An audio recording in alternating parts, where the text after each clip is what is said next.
Hello and welcome to the Daily Comic and Collectible, episode 425, and episode 2 of the Gehenna Stone Affair.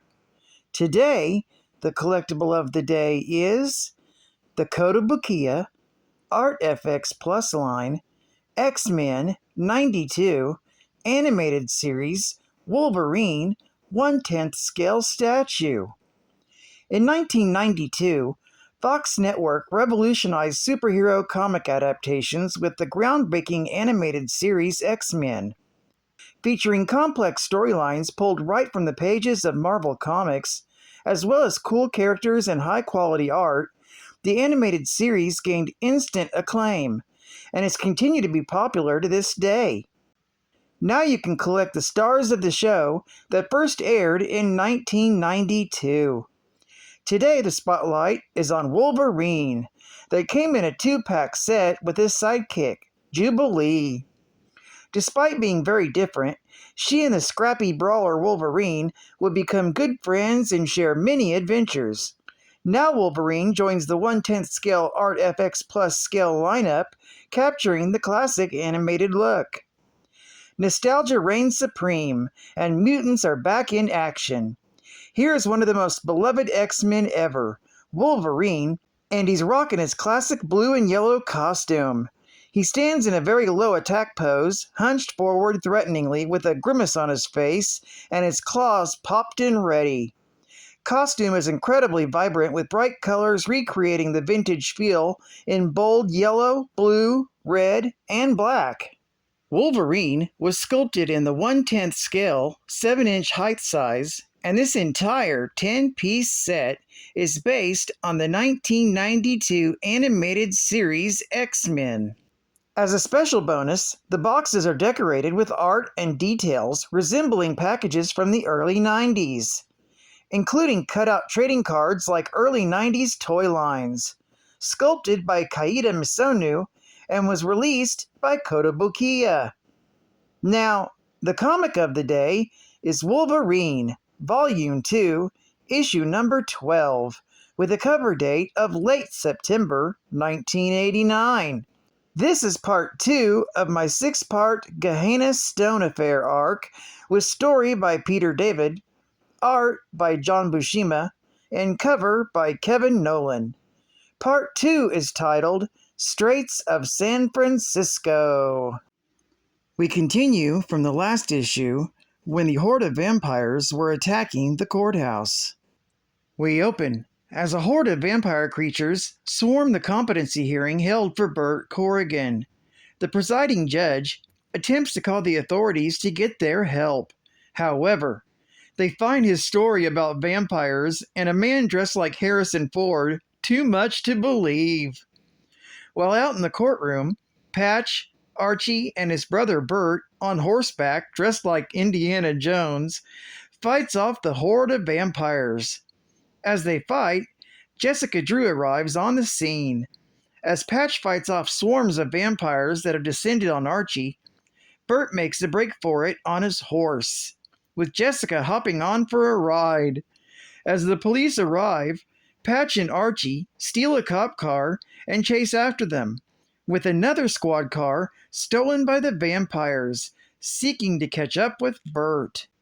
As the chase is on, at a nearby airfield, the vampire's master waits patiently with one of his minions, waiting for the perfect opportunity to reclaim a fragment of the prize he seeks, the Gehenna Stone. Back on the streets of San Francisco, Jessica asks Bert what the vampires, whom Bert identifies as followers of Baal, are after, and he explains that they're after a fragment of the Gehenna Stone that he himself had stolen from the museum.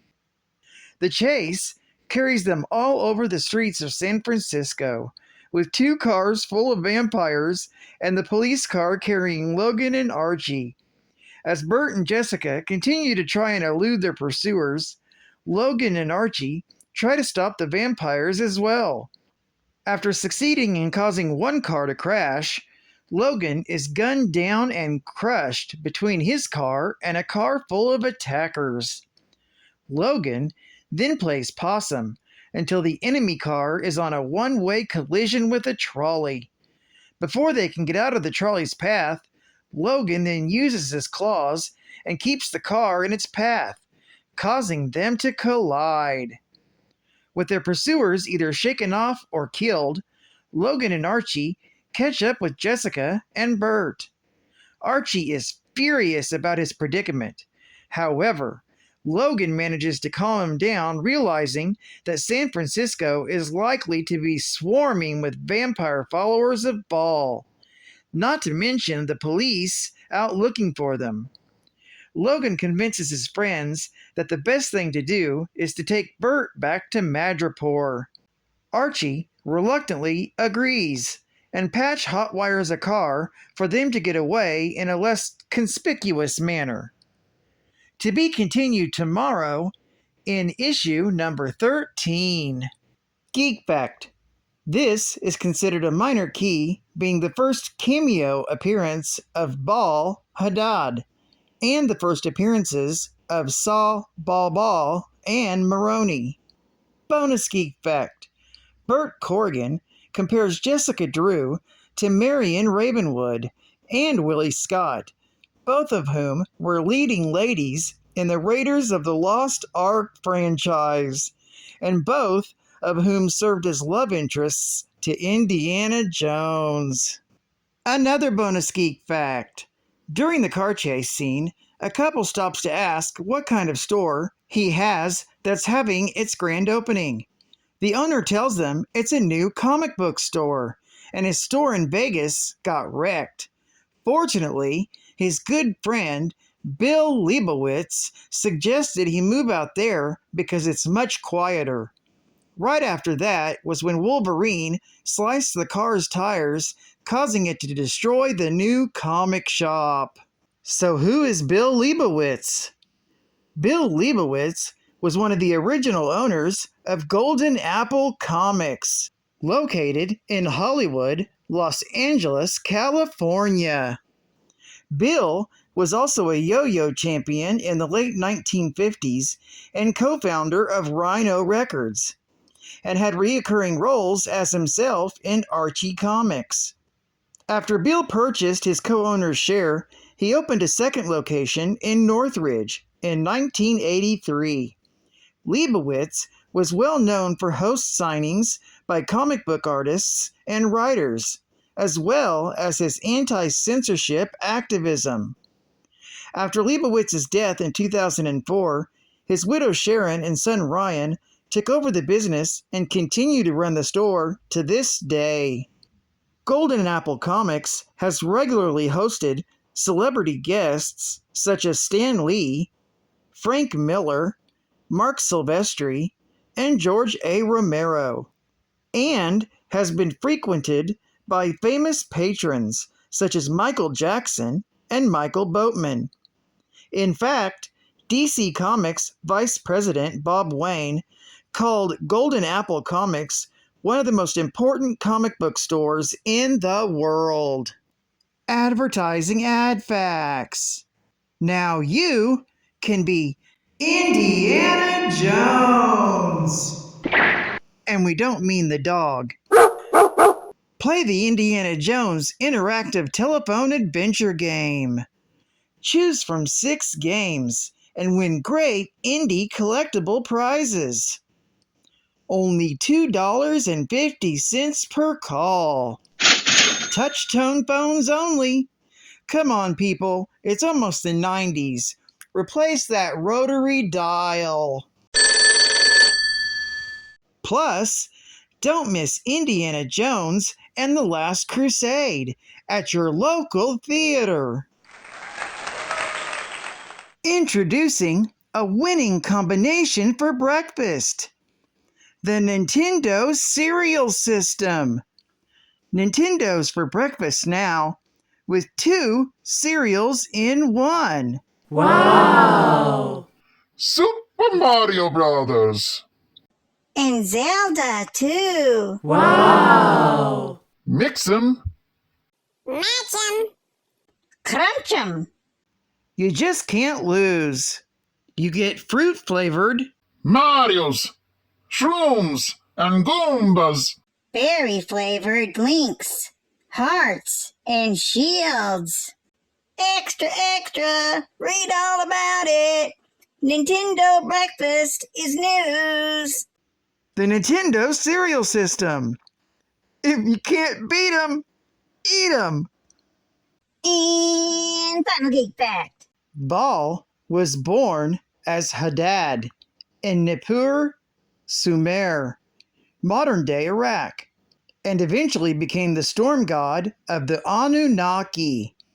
Baal's name was invoked circa 18,500 BC, and he was confirmed to have been worshipped as far as 18,000 BC. Baal possesses superhuman powers above most of the Mesopotamian gods. Baal possesses great superhuman strength, the exact limits of which are unclear. However, he's significantly stronger than most other members of his pantheon or even other god pantheons. He also has superhuman speed, stamina, superhumanly dense tissue. He has superhuman durability, agility, reflexes. He has a regenerative healing factor. He's also immortal. His main power, though, is energy manipulation. Baal possesses the ability to manipulate great amounts of mystical energy for a number of purposes. He can project powerful energy blasts of concussive force, as well as blasts of intense heat. As a former storm god, Baal is able to manipulate and control the weather, including torrential rains, hurricane-force winds, and projecting powerful bolts of lightning. Baal is also capable of bestowing superhuman abilities on other living beings, or even inanimate objects. He's also a good hand-to-hand combatant, although he prefers to use his energy manipulating abilities during combat situations. Baal also possesses great knowledge of mystical and arcane lore. Well, I'd like to thank you for joining me for another Daily Comic Game Collectible, and I hope to see you again tomorrow. This is Cat Fan Comics Man, and I'll catch you on the flip. Over and out.